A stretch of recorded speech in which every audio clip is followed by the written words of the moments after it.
নমস্কাৰ বন্ধু বান্ধৱীসকল, মই শাহানা স্বাগতম জনাইছোঁ আপোনাক মোৰ ইউটিউব চেনেল নানিকণা আছামলৈ, য'ত আপোনালোকে চাব পাৰিব টেট, CTET আৰু হাইস্কুল শিক্ষান্ত পৰীক্ষাৰ লগত জড়িত বিভিন্ন বিষয়বস্তুসমূহ আৰু তাৰ লগত জড়িত বিভিন্ন সমস্যা আৰু সমাধানসমূহ।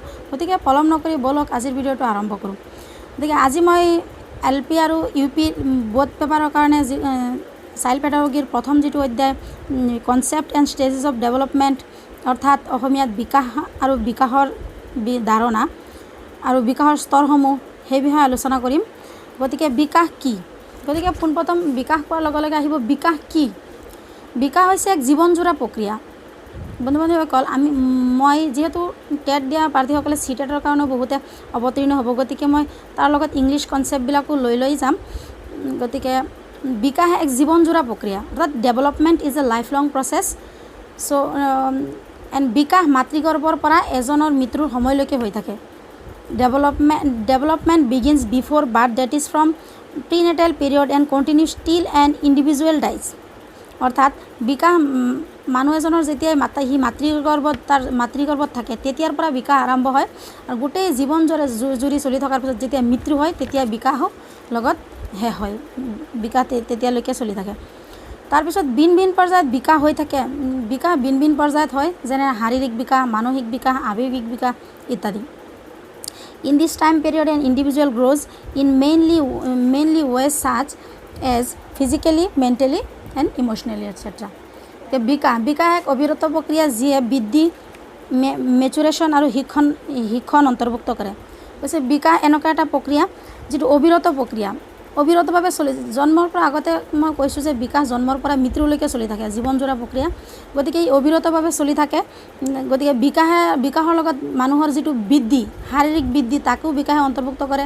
ইয়াৰ ওপৰত মানুহৰ যিটো প্ৰাপ্তবয়স্কতা, মেচুৰেশ্যন বুলি কয়, সেইটোকো অন্তৰ্ভুক্ত কৰে। ইয়াৰ ওপৰত মানুহৰ যিটো শিক্ষণ, লাৰ্ণিং বুলি কয়, মানুহে বিভিন্ন পৰ্যায়ত বিভিন্ন ধৰণৰ লাৰ্ণিং গ্ৰহণ কৰে, সেইটোকো অন্তৰ্ভুক্ত কৰে। অৰ্থাৎ development is a continuous process which include growth, maturation and learning. তাৰপিছত আমি আহি যাম আপুনি এই বিকাশৰ যি বৈশিষ্ট্যকেইটা মই কৈছোঁ, ইয়াৰ ওপৰত বিভিন্ন ধৰণৰ প্ৰশ্ন আহিব পাৰে বন্ধু বান্ধৱীসকল। গতিকে মই এই যিটো টপিকটো, এই টপিকটো অন্তৰ পিছত এই টপিকবিলাকৰ পৰা কেনেধৰণৰ প্ৰশ্ন আহিব, মই সেই প্ৰশ্নবিলাকৰ নিশ্চয় আলোচনা কৰিম। গতিকে এতিয়া আহিছোঁ আমি বিকাশৰ যিটো প্ৰকাৰ, বিকাশ কি ধৰণৰ হ'ব পাৰে। এটা হৈছে দৈহিক বিকাশ, যাক ইংলিছত ফিজিকেল ডেভেলপমেণ্ট বুলি কয়। দৈহিক বিকাশৰ ভিতৰত পৰে ধৰক মানুহৰ হাড়ৰ বিকাশ, মানুহৰ হাত ভৰিৰ বিকাশ। সৰুতে সৰু হৈ থাকে, লাহে লাহে ডাঙৰ হৈ যায়, হাত ভৰিত মানুহৰ দীঘল হৈ যায়। ঠিক তেনেকুৱা মানুহৰ হাড়ৰ বিকাশবিলাক হয়, সৰুতে কোমল থাকে, তাৰপিছত ডাঙৰ হৈ আহে। মানুহৰ হাড়, মাংসপেশীৰ বিকাশ, এনেধৰণৰ বিকাশবিলাক শাৰীৰিক বিকাশৰ ভিতৰত পৰে। কিন্তু শাৰীৰিক বিকাশৰ ভিতৰত আৰু দুটা বিকাশ ইয়াৰ অন্তৰ্ভুক্ত, যিটো মাংসপেশীৰ বিকাশ বুলি কৈছে, সেইটোক এনে গ্ৰছ ডেভেলপমেণ্ট বুলি কয়। ইংলিছত গ্ৰছ ডেভেলপমেণ্ট বুলি কয়, যিমান দূৰ মনত পৰিছে। আৰু এই গ্ৰছ ডেভেলপমেণ্ট মটৰ ডেভেলপমেণ্ট বুলি কয়, মটৰ ডেভেলপমেণ্ট বুলি কয়। আৰু এই ডেভেলপমেণ্টক দুটা ভাগত ভাগ কৰা হৈছে। এটা হৈছে ফাইন মটৰ ডেভেলপমেণ্ট আৰু এটা গ্ৰছ মটৰ ডেভেলপমেণ্ট।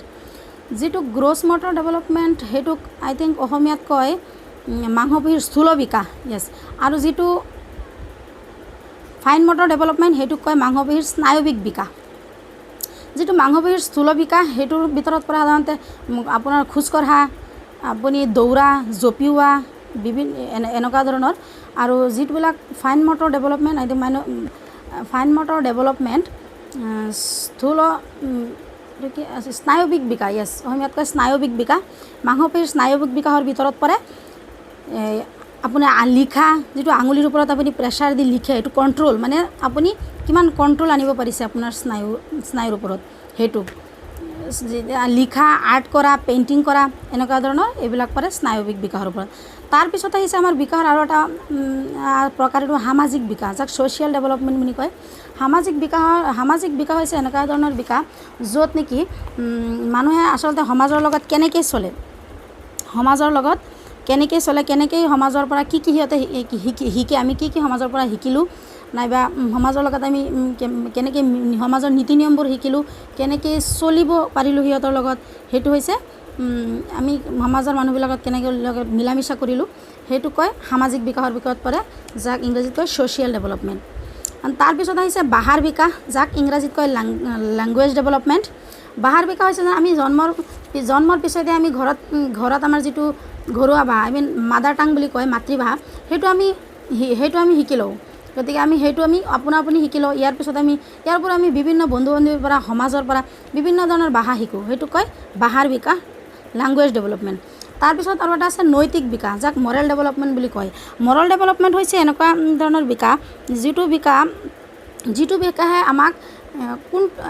বিকাশে আমাক শুদ্ধ আৰু ভুল তাৰ শুদ্ধতা কৰি তাৰ সিদ্ধান্ত ল'বলৈ শিকায়, যে এইটো কাম কৰাটো মোৰ ভুল হৈছে, নাইবা এইটো কাম কৰাটো মোৰ শুদ্ধ, এই কামটো মই নকৰোঁ কাৰণ এই কামটো মোৰ কাৰণে ক্ষতিকাৰক হ'ব বা আনৰ কাৰণে ক্ষতিকাৰক। এনেকুৱা সিদ্ধান্ত, ৰাইট আৰু ৰং, যিটো ভুল আৰু শুদ্ধ, এনেকুৱা সিদ্ধান্ত লোৱাবোৰ হৈছে নৈতিক বিকাশৰ ভিতৰত পৰে।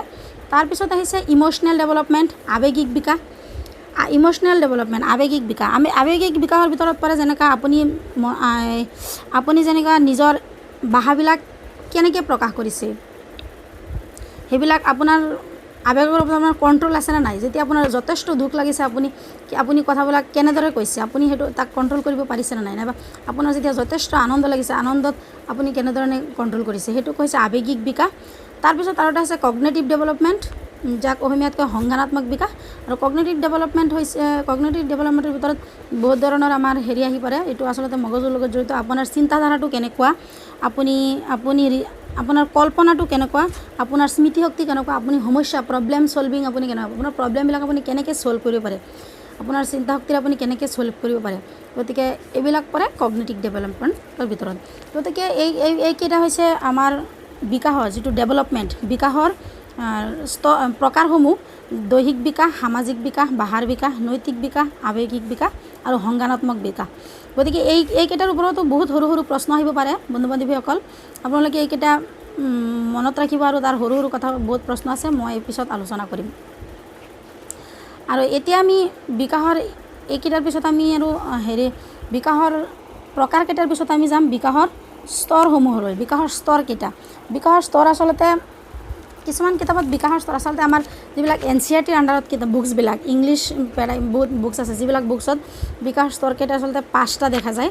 কিন্তু আছামিছ মিডিয়ামৰ কিছুমান কিতাপত 5টা 6টালৈকে বিকাশৰ স্তৰসমূহ দেখাইছে। কিন্তু যিয়ে নহওক, বিকাশৰ স্তৰ আচলতে মই NCERTৰ কিতাপৰ আণ্ডাৰত মই বিকাশৰ স্তৰবিলাক কৈছোঁ। এটা হৈছে প্ৰিনেটেল পিৰিয়ড বুলি কয় ইংৰাজীত, অসমীয়াত কয় প্ৰাক জন্মকাল স্তৰ।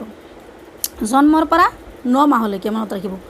মাতৃগৰ্ভৰ জন্মৰ আগত মাতৃগৰ্ভত 9 মাহ থাকে, যিটো মাতৃগৰ্ভত থাকে 9 মাহ জন্মৰ আগত, সেইটো কয় প্ৰাক জন্মকাল, প্ৰিনেটেল ষ্টেজ। তাৰপিছত আছে ইনফেন্সি বুলি কয়, এইটো ইংৰাজীত, অসমীয়াত কয় শৈশৱকাল। শৈশৱকাল এইটো হৈছে জন্মৰ পৰা 2 বছৰৰ ভিতৰত, জন্ম হ'ল তাৰ পৰা 2 বছৰৰ ভিতৰত এই কালখিনিক কয় ইনফেন্সি, অৰ্থাৎ শৈশৱকাল। তাৰপিছত হৈছে আদি বাল্যাৱস্থা, অৰ্থাৎ আৰ্লি চাইল্ডহুড, যাক 2ৰ পৰা 6 বছৰলৈকে। আকৌ বন্ধু বান্ধৱীসকল, কোনো কিতাপত আদি বাল্যাৱস্থা যিটো 2 to 6 ইয়াৰ্ছ আচলতে NCERTৰ আণ্ডাৰত বিভিন্ন কিতাপত দেখা যায়। কিন্তু অসমীয়াৰ মিডিয়ামৰ বহুত কিতাপত দেখা যায় এইটো 2ৰ পৰা 5 বছৰ বুলিও লিখে। গতিকে আপোনালোকে এইটো মনত ৰাখিব, 2ৰ পৰা 5 বছৰ নাইবা 2ৰ পৰা 6 বছৰলৈকে যিটো, সেইটো হৈছে আৰ্লি চাইল্ডহুড, প্ৰাক আদি বাল্যাৱস্থা। তাৰপিছত আছে লেটাৰ চাইল্ডহুড, শেষ বাল্যাৱস্থা, যাক গেংগেজ বুলি কয়, বয়সন্ধি কাল বুলিও কয়। এইটো হৈছে 7ৰ পৰা 11 বছৰলৈকে। গতিকে তাৰপিছত আছে এডলচেঞ্চ, কৈশোৰ অৱস্থা। তাৰপিছত আছে এডলচেঞ্চ, কৈশোৰ অৱস্থা, 12ৰ পৰা 19 বছৰলৈকে, সেইটো হৈছে কৈশোৰ অৱস্থা। গতিকে এই 5টা অৱস্থা আমি বিকাশৰ এই 5টা স্তৰ, যিটো প্ৰাক জন্মকাল স্তৰ, শৈশৱ স্তৰ, আদি বাল্যাৱস্থা স্তৰ, শেষ বাল্যাৱস্থা স্তৰ আৰু শৈশৱ স্তৰ। এইকেইটা হৈছে বিকাশৰ স্তৰ, ডেভেলপমেণ্ট ষ্টেজ অফ ডেভেলপমেণ্ট।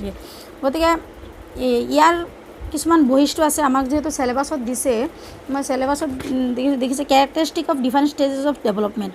গতিকে গোটেইকেইটা ষ্টেজত prenatal stage, infancy, early childhood, later childhood and the adolescence, এইকেইটা ষ্টাইলত কি কেৰেক্টাৰিষ্টিক কিকেইটা, বৈশিষ্ট্যসমূহ কি মানে এইকেইটা ষ্টেজত কেনেকুৱা ধৰণৰ বৈশিষ্ট্য দেখুৱায় তেনেকৈ ল'ৰা ছোৱালীয়ে সাধাৰণতে।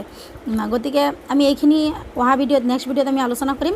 গতিকে আজিলৈ ইমানেই ভিডিঅ'টো শেষলৈ চোৱাৰ বাবে ধন্যবাদ।